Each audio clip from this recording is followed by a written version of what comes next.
From the Detroit Free Press, I'm Brian Todd with today's voice briefing. It's Monday, January 6th, 2025. I'm Andrew Burkle with the Free Press Sports Department.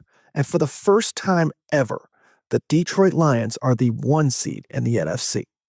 On Sunday, the Lions completed their best regular season in franchise history with a dominant 31-9 win over the Minnesota Vikings. Actually, it was by far their best regular season ever, even before the Vikings win, passing their previous best win total by 3 games.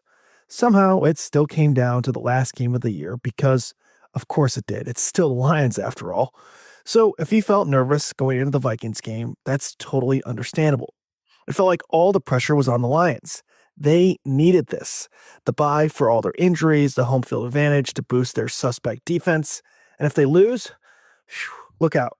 Forget Super Bowl. Well, will they even win a playoff game now?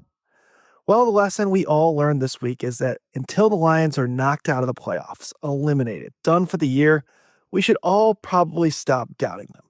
Pretty much since the start of the season, it's been one injury after another for the Lions, especially on defense, and Sunday was no different. Terrion Arnold, Pat O'Connor, and Kevin Zeitler all left the game with injuries. What did the Lions do? Just play one of their best defensive games of the year, hold a high-powered Vikings attack to just 9 points, and completely shut down the NFL's best receiver, Justin Jefferson, holding him just 3 catches.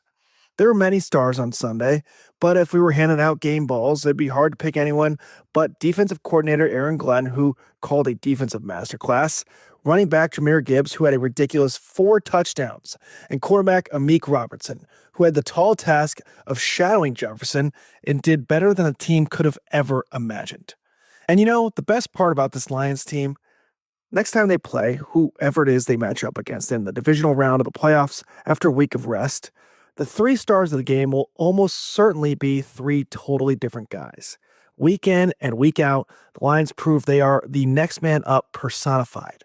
It's why they're so hard to beat, and it's why, despite losing enough talent to practically field an entire starting lineup, the Lions are once again the favorites to win the Super Bowl.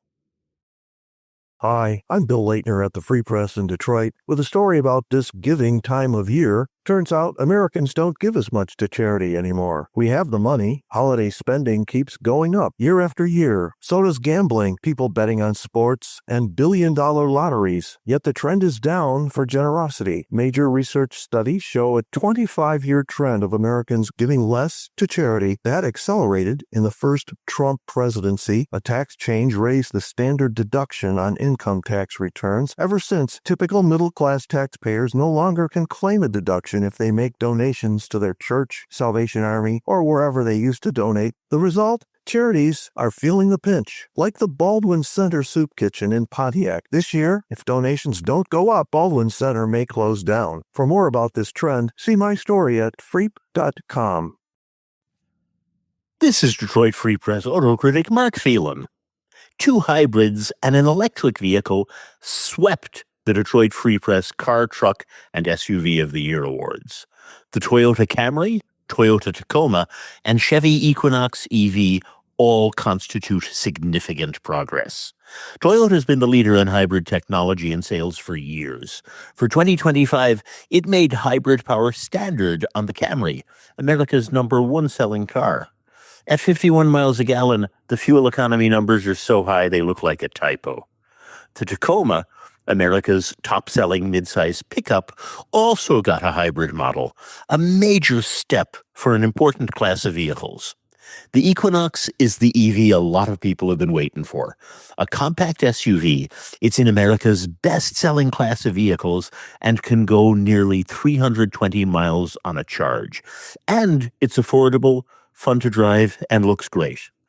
The transition to EVs is still in its infancy. Vehicles like the Equinox are the key to their going mainstream. Find more from the Detroit Free Press on freep.com. That's FREEP.com. Thanks for listening, and you'll hear more from us tomorrow.